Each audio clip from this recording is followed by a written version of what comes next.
सत श्री अकाल जी। वाहिगुरू जी का खालसा वाहिगुरू जी की फतेह। अज जिहड़ी आपां गलबात करनी आ वो बड़ी गंभीर भी आ ते एक सूखमता नाल समझण वाली गल भी आ। इस करके मेरी बेनती यह आ भी इस गल नूं पहलां आपां सुणीए ते समझीए। गल बड़ी जरूरी आ। गल साडे किसानी संघर्ष दी आ, साडा साझा संघर्ष आ, सांझी लड़ाई आ ते साडे सांझे जिहड़े स्टेक्स आ वो इनवॉल्वड आ। जे किते रब ना करे असीं इस संघर्ष च खता खा जाइए तां इहदे जिहड़े नतीजे आ या एक जिहड़ी निराशा पैदा होनी आ वो बड़ी वड्डी पंजाब लई गल होऊगी। सानूं बड़ी वड्डी समस्या पैदा की जा सकती है। इस करके दिन रात ਜਿਹੜਾ भी पंजाब दर्दी आ या किसान दर्दी आ, चाहे हरियाणे तो होवे, वो अरदासां ये करदा भी असीं संघर्ष नूं जिੱਤ के आईए। परमात्मा अकाल पुरख वाहिगुरू सानूं जिੱਤ बख्शे। हुण मैं कुछ नोट्स बनाए आ अज दी गलबात जिहड़ी करनी आ उहदे संबंधी। गल यह आ भी इस संघर्ष नूं जिੱਤਣ दी हर संभव कोशिश की जानी चाहिदी आ ते सानूं आपदे आप नूं ट्रांसेंड कर जाना चाहिदा। जिहड़ा साडे अंदर कोई गुस्सा पिया या नफरत पई आ, एक दूजे दे विरुद्ध असीं जाके जे कोई बयान दिंने आ उन्हां हर बयानां तो उस तरह दी भावनावां तो ट्रांसेंड करके सानूं संघर्ष दे जिੱਤ लई ते एके च रह के हर हीला करना चाहिदा भी असीं आपदा संघर्ष जिੱਤੀਏ। हुण अज दी गलबात करन तो पहिलां सानूं आपदा इंटलैक्चुअल कैलिबर भी राइज करना पऊगा। और मेरी साडे किसान आगूआं नूं एक बेनती आ निमरता सहित भी इस गल नूं प्लीज़ सुणिओ, इस गल नूं विचारिया जाना। थोड़े तक यह गल पहुँचनी ते संगत च यह गल पहुँचनी बहुत ज़्यादा जरूरी आ। मैं गल 26 नवंबर तो शुरू करदा। 26 नवंबर नूं पंजाब तो ते हरियाणे तो चल के असीं दिल्ली पहुँचे। जदों दिल्ली पहुँचे तो साडे संघर्ष च एक नवीं एंट्री हुंदी आ। उदों तक तो सारे वो बंदे जिहड़े पंजाब ते हरियाणे च बैठे सी वो बंदे संघर्ष दे विच जुड़े हुए आ। पर संघर्ष च 26 नवंबर नूं जदों असीं दिल्ली ਸਿੰਘੂ बार्डर ते पहुँचते हाँ तो संघर्ष च एक नवीं एंट्री हुंदी आ। वो नवीं एंट्री आ उस शख्स दी जिहड़ा सरकार दी गड्डी च बह के, पुलिस दी गड्डी च बह के अनाउंसमेंट करदा फिरदा भी बुराड़ी चलो। और वो शख्स सी योगेंद्र यादव। हुण उही बोली योगेंद्र यादव बोल रहे आ जिहड़ी बोली अमित शाह बोल रहे आ। उत्ते तुसीं देखो मतलब सरकार दी भाषा बोली जा रही आ। 26 नवंबर नूं साडे मुंडिਆਂ ने उन्हां नूं उत्थों लांभे करता। उदों बाद संघर्ष का एक पूरा आपां अध्ययन करना इस शख्स के संदर्भ च इन्हां दियां कीतियां होईयां, इन्हां दियां जो रणनीति इन्हां ने तय की, जिस तरह की इन्हां ने भाषा या स्टेटमेंट्स दित्तियां, जिस तरह का एक बिरतांत रचण की कोशिश की, ये सारियां गल्लां नूं समझना साडे वास्ते बहुत जरूरी आ। क्योंकि ये गल भी पक्की आ भी जदों इहो जिहे संघर्ष उठदे आ, इहो जिहियां लहरां उठदियां तो सरकार आपदे बंदे उहदे विच फिट करदी आ। सो ये बंदे फिट किवें कीते जांदे आ? बड़े लुकमे रूप च फिट कीते जांदे आ। ये सिद्धे रूप च आके सानूं नंगे चिट्टे नहीं दिखदे। ये आए नहीं दिखदे भी फलाना जिवें मैं सनी देओल बाई दियां इलैक्शनां लड़न वास्ते आया सी। जमां सिद्धी गल सी, सारिआं दे सामने स्पष्ट गल सी ते उस गल नूं आधार बना के लोगों के मनां च एक गल ही वसा दी जाए भी देखो जी ये तो सरकार का बंदा है, बीजेपी का बंदा। तुसीं पॉलिटिक्स आ जिहड़ी उहनूं समझण दी कोशिश करो। जिहड़ी राजनीति हुंदी है ना उहनूं बड़ी सूखमता नाल देखिया जाना चाहिदा। बड़ी फाइन इंटलैक्ट की जरूरत है। राजनीति कदे भी सामने नहीं चल रही हुंदी। राजनीति की हुंदी आ जां जिस तरह की राजनीति बीजेपी सरकार कर रही आ वो राजनीति आ जिहड़ी सारे सामने ना चल रही होवे, परदे दे पिछे की चल रहा। उस गल नूं डीकोडीफाई करना, उस गल नूं समझना साडे वास्ते बहुत ज़्यादा जरूरी है। हुण 26 ਨਵੰਬਰ ਨੂੰ ਸਾਡੇ ਸੰਘਰਸ਼ 'ਚ ਇੱਕ ਉਹੋ ਜਿਹੇ ਬੰਦੇ ਦੀ ਐਂਟਰੀ ਹੁੰਦੀ ਹੈ ਜਿਹੜਾ ਪੁਲਿਸ ਦੀ ਗੱਡੀ 'ਚ ਆ ਕੇ ਸਪੀਕਰਾਂ ਤੇ ਇਹ ਬੋਲ ਰਿਹਾ ਵੀ ਬੁਰਾੜੀ ਚੱਲੋ। ਅੱਛਾ, ਉਹ ਬੰਦਾ ਹੈ ਕੌਣ? ਅੱਜ ਤੱਕ ਸਾਡੇ ਕਿਸਾਨ ਆਗੂ, ਸਾਡੀਆਂ ਯੂਨੀਅਨਸ ਜਿਹੜੇ ਬੜੇ ਸਤਿਕਾਰਯੋਗ ਆ, ਇਹ ਗੱਲ ਕਹਿੰਦੇ ਰਹੇ ਵੀ ਇੱਥੇ ਅਸੀਂ ਕਿਸੇ ਪੋਲੀਟੀਕਲ ਬੰਦੇ ਨੂੰ ਤੇ ਕਿਸੇ ਪੋਲੀਟੀਕਲ ਏਜੰਡੇ ਨੂੰ ਨਹੀਂ ਵਾੜਨਾ। ਹੁਣ ਯੋਗਿੰਦਰ ਯਾਦਵ ਕੋਈ ਕਿਸਾਨ ਆਗੂ ਤਾਂ ਨਹੀਂ ਆ, ਨਾ ਹੀ ਉਹਦੀ ਕੋਈ ਰਜਿਸਟਰਡ ਯੂਨੀਅਨ ਆ। ਉਹਦਾ ਇੱਕ ਪੋਲੀਟੀਕਲ ਬੰਦਾ, ਉਹਦਾ ਪੋਲੀਟੀਕਲ ਏਜੰਡਾ ਤੇ ਆਪਦੀ ਪੋਲਿਟਿਕਸ ਐਡਵਾਂਸ ਕਰਨ ਖਾਤਰ ਉਹ ਕੁਝ ਵੀ ਕਰ ਸਕਦਾ। ਜੇ ਅਸੀਂ ਪੋਲੀਟੀਕਲ ਬੰਦੇ ਜਿਹੜੇ ਵੋਟਾਂ ਲੈਣ ਵਾਸਤੇ ਕੁਝ ਵੀ ਕਰ ਸਕਦੇ ਆ, ਉਹਨਾਂ ਨੂੰ ਹੀ ਵਾੜਨਾ ਸੀ, ਫਿਰ ਪੰਜਾਬ ਵਾਲੇ ਕਿਹੜਾ ਮਾੜੇ ਸੀ? ਉਹਦੇ ਕੋਲੇ ਕਿਹੜੀ ਗਿੱਦੜ ਸਿੰਘੀ ਆ ਵੀ ਸਾਨੂੰ ਸੰਘਰਸ਼ ਆ ਕੇ ਜਿਤਾ ਦੂਗਾ? ਫਿਰ ਉਹ ਬੰਦਾ ਸਿਰਫ ਇਹ ਗੱਲ ਦਾ, ਮੈਂ ਇਹ ਨਹੀਂ ਕਹਿ ਰਿਹਾ ਸਾਡੇ ਆਗੂ ਸਤਿਕਾਰ ਸਹਿਤ ਇਹ ਨਹੀਂ ਕਹਿ ਰਿਹਾ ਵੀ ਉਹ ਜਵਾਬ ਦੇਣ, ਇਹ ਗੱਲ ਵਿਚਾਰਨਯੋਗ ਆ। ਤੁਸੀਂ ਇਸ ਗੱਲ ਨੂੰ ਪਲੀਜ਼ ਸਮਝਿਓ ਤੇ ਵਿਚਾਰਿਓ। ਉਦੋਂ ਬਾਅਦ ਉਹੀ ਬੰਦਾ ਸਿਰਫ ਆ ਕੇ ਸਾਡੇ ਜਿਹੜੀ ਇੱਕ ਕਿਸਾਨ ਆਗੂਆਂ ਦੀ ਜਥੇਬੰਦੀ 32 ਸਾਡੇ ਕਿਸਾਨ ਆਗੂਆਂ ਦੀ ਇੱਕ ਸਾਂਝੀ ਜਥੇਬੰਦੀ ਉੱਥੇ ਬਣੀ ਹੋਈ ਆ, ਉਹਦਾ ਹਿੱਸਾ ਹੀ ਨਹੀਂ ਬਣਦਾ, ਪਰ ਕਿੰਗ ਪਿਨ ਬਣ ਜਾਂਦਾ। ਔਰ ਸਾਰੇ ਉਹ ਡਿਸੀਜਨ, ਇੰਪੋਰਟੈਂਟ ਡਿਸੀਜਨ, ਜਦੋਂ ਸੰਘਰਸ਼ ਦੇ ਸੰਦਰਭ 'ਚ ਸਾਡੀ ਰਣਨੀਤੀ ਕੀ ਹੋਵੇ, ਅਗਲਾ ਪ੍ਰੋਗਰਾਮ ਕੀ ਹੋਵੇ, ਲਏ ਜਾਂਦੇ ਆ। ਉਹਦੇ 'ਚ ਮੇਨ ਜਿਹੜੀ ਭੂਮਿਕਾ ਨਿਭਾਉਂਦਾ।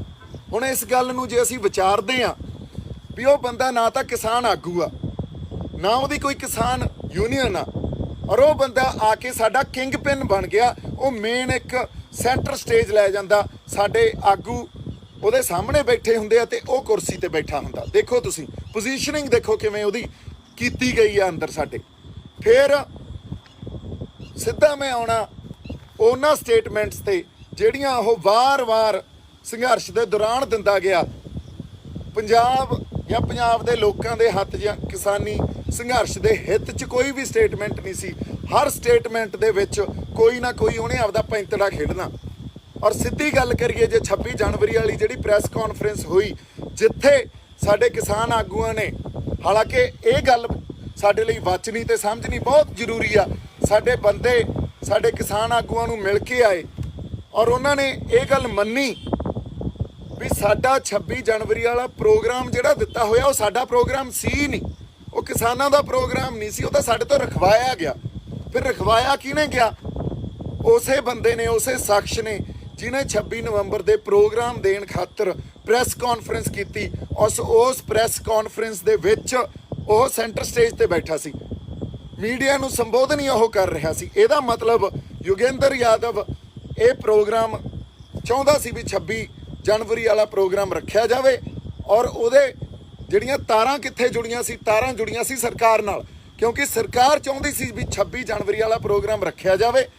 ਔਰ ਉਸ ਦਿਨ ਜਿਹੜਾ ਆਪਣਾ ਤੁਸੀਂ ਦੇਖ ਲਓ ਗਣਤੰਤਰ ਦਿਵਸ ਆ, ਔਰ ਗਣਤੰਤਰ ਦਿਵਸ ਦੇ ਦੌਰਾਨ ਉਸੇ ਦਿਨ ਜੇ ਕੋਈ ਵੀ ਗਤੀਵਿਧੀ ਇਹੋ ਜਿਹੀ ਹੋਈ ਜਿਹਨੂੰ ਅਸੀਂ ਦੇਸ਼ ਦੀ ਏਕਤਾ ਤੇ ਅਖੰਡਤਾ ਕਹਿ ਕੇ ਇਸ ਗੱਲ ਨੂੰ ਅਸੀਂ ਪ੍ਰਚਾਰ ਸਕਦੇ ਹਾਂ ਵੀ ਕਿਸਾਨਾਂ ਨੇ ਦੇਸ਼ ਦੀ ਏਕਤਾ ਤੇ ਅਖੰਡਤਾ ਤੇ ਹਮਲਾ ਕੀਤਾ, ਤੇ ਸਾਨੂੰ ਇਸ ਸੰਘਰਸ਼ ਨੂੰ ਦਬਾਉਣਾ ਬਹੁਤ ਸੌਖਾ ਹੋ ਜਾਊਗਾ। ਸੋ ਅੱਜ ਕਿਸਾਨ ਆਗੂ ਸਾਡੇ ਇਹ ਮੰਨ ਰਹੇ ਆ ਵੀ ਇਹ ਸਾਡਾ ਪ੍ਰੋਗਰਾਮ ਨਹੀਂ ਸੀ, ਇਹ ਤਾਂ ਸਾਡੇ ਤੋਂ ਰਖਵਾਇਆ ਗਿਆ। ਰਖਵਾਇਆ ਕਿਹਨੇ ਗਿਆ? योगेंद्र यादव ने सेंटर स्टेज 'ਚ बैठ के ये गल ऐलानी भी गणतंत्र के दिन किसान दिल्ली में अंदर जाके अपनी एक ट्रैक्टर रैली करेंगे। अगर किसान नहीं करेगा तो कौन करेगा? हम दिल्ली के अंदर जाएंगे।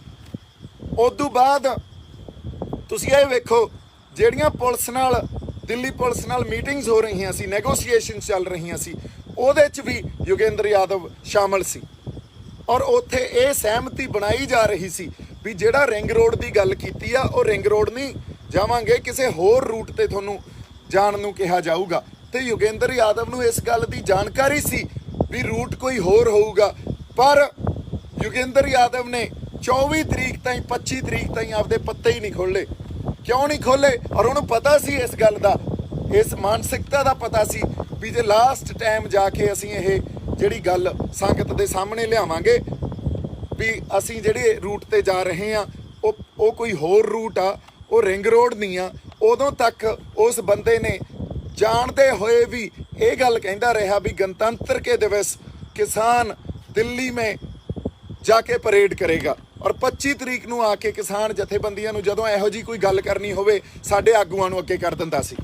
ਸੋ ਇਹ ਕੋਈ ਸਾਡਾ किसान यूनियन ਦਾ ਆਗੂ ਗੱਲ ਨਹੀਂ ਕਰ ਸਕਦਾ ਜਾਂ ਇਹੋ ਜੀ ਸਟ੍ਰੈਟਜੀ ਨਹੀਂ ਬਣਾ ਸਕਦਾ। ਇਹੋ ਜੀ ਸਟ੍ਰੈਟਜੀ ਕੋਈ ਸਟ੍ਰੈਟਜਿਸਟ ਬਣਾ ਸਕਦਾ ਹੁੰਦਾ ਤੇ ਯੋਗੇਂਦਰ ਯਾਦਵ ਉਹੀ ਸਟ੍ਰੈਟਜਿਸਟ ਆ।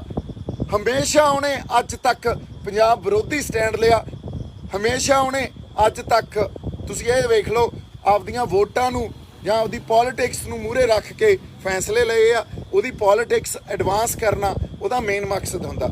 ਫਿਰ ਸਾਡਾ ਪ੍ਰੋਗਰਾਮ ਰਖਵਾ ਜਾਂਦਾ, ਉਸ ਤੋਂ ਬਾਅਦ ਇਹ ਗੱਲ ਕਿੱਥੇ ਜਾ ਕੇ ਡਿਕਲੇਅਰ ਹੁੰਦੀ ਆ ਵੀ ਅਸੀਂ ਰਿੰਗ ਰੋਡ ਨਹੀਂ, ਅਸੀਂ ਤਾਂ ਜੀ ਹੋਰ ਪਾਸੇ ਜਾਵਾਂਗੇ।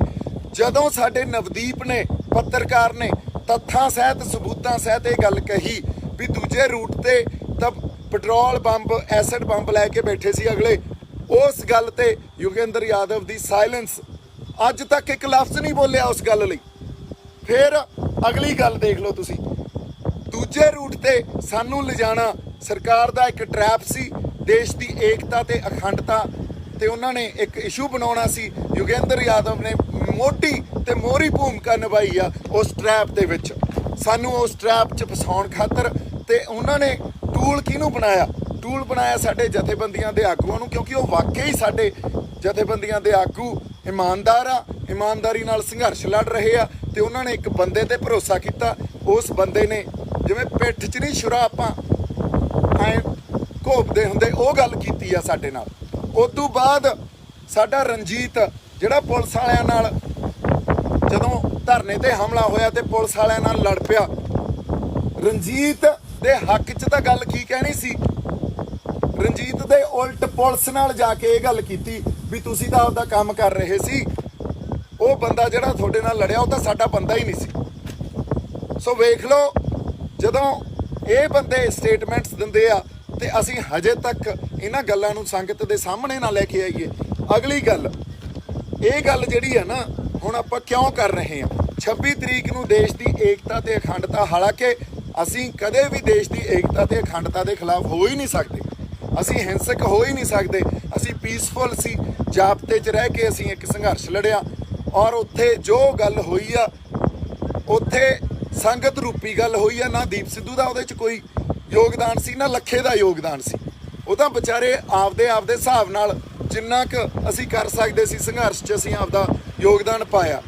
ਪਰ ਸੌਫਟ ਟਾਰਗੇਟ ਹਮੇਸ਼ਾ ਇਹੋ ਜਿਹੇ ਜਦੋਂ ਵਰਤਾਰੇ ਵਾਪਰਦੇ ਆ, ਇੱਕ ਮਿੰਟ ਟਰੈਕਟਰ ਲੰਘ ਜਾਣ ਦੀਏ, ਇਹੋ ਜਿਹੇ ਜਦੋਂ ਵਰਤਾਰੇ ਵਾਪਰਦੇ ਆ ਤਾਂ ਸੌਫਟ ਟਾਰਗੇਟ ਉਦੋਂ ਬੰਦਿਆਂ ਨੂੰ ਉਹਨਾਂ ਨੂੰ ਬਣਾਇਆ ਜਾਂਦਾ ਜਿਨ੍ਹਾਂ ਦਾ ਪਿਛੋਕੜ ਜਨਤਾ ਦੇ ਸਾਹਮਣੇ ਇਸ ਤਰ੍ਹਾਂ ਲਿਆ ਦਿੱਤਾ ਜਾਵੇ ਵੀ ਦੇਖੋ ਲੱਖੇ ਦਾ ਪਿਛੋਕੜ ਵੀ ਆਪਦੇ ਹਿਸਾਬ ਨਾਲ ਉਹਦਾ ਪਾਸਟ ਇੱਕ ਵਿਵਾਦ ਉਹਦੇ ਨਾਲ ਜੁੜਿਆ ਹੋਇਆ ਤੇ ਇਹ ਇਸ ਕਰਕੇ ਗਦਾਰ ਆ, ਇਹਨੇ ਵੀ ਲੋਕਾਂ ਨੂੰ ਭੜਕਾਇਆ।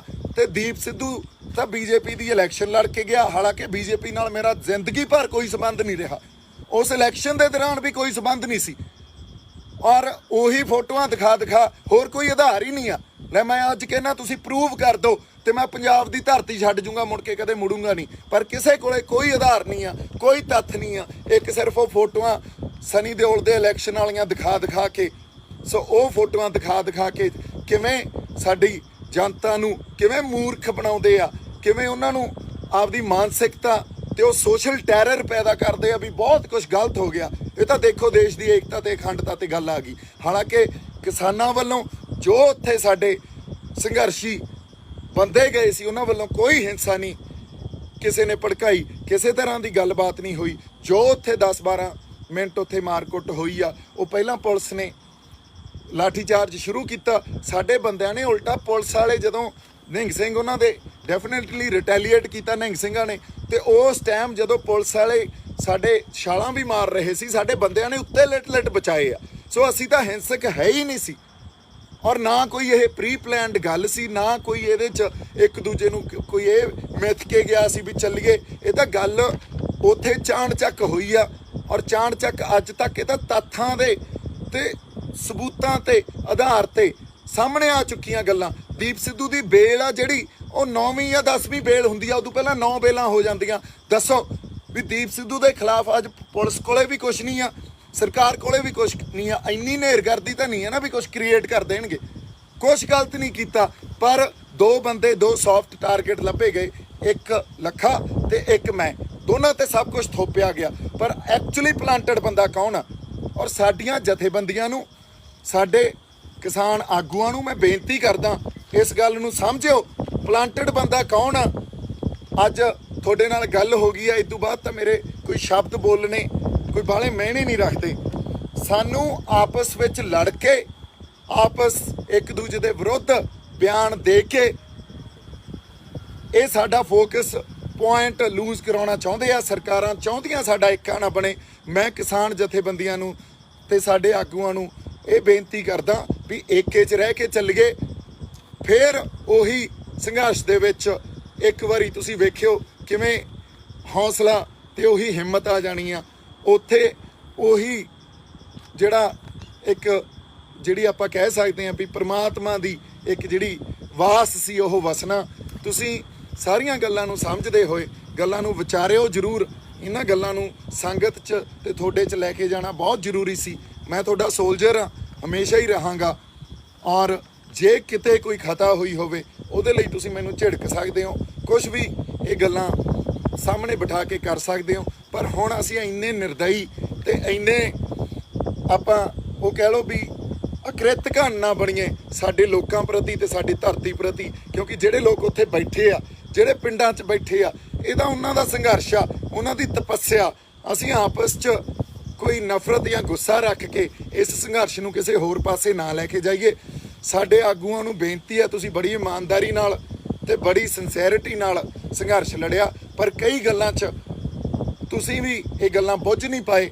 ਸਰਕਾਰ ਨੇ ਵਾਕਈ ਸਾਡੇ ਅੰਦਰ ਬੰਦੇ ਛੱਡ ਰੱਖੇ ਆ, ਪਰ ਸਾਨੂੰ ਆਪਸ 'ਚ ਲੜਾ ਕੇ, ਸਾਨੂੰ ਆਪਸ 'ਚ ਪਲਾਂਟਡ ਬੰਦੇ ਕਹਿ ਕੇ, ਜੋ ਅਸਲ ਪਲਾਂਟਡ ਬੰਦੇ ਆ ਉਹਨਾਂ ਤੇ ਸਾਡਾ ਫੋਕਸ ਹੀ ਨਹੀਂ ਜਾਣ ਦਿੰਦੇ। ਤੇ ਸਾਡੇ ਫੋਕਸ ਪੁਆਇੰਟ ਨੂੰ ਵੀ ਇਹ ਇੱਕ ਸਾਡੇ ਫੋਕਸ ਪੁਆਇੰਟ ਨੂੰ ਪੂਰਾ ਡਿਸੋਲਵ ਕਰੀ ਰੱਖਦੇ ਆ। ਸੋ ਮੇਰੀ ਬੇਨਤੀ ਆ, ਇਹਨਾਂ ਗੱਲਾਂ ਨੂੰ ਵਿਚਾਰਿਓ।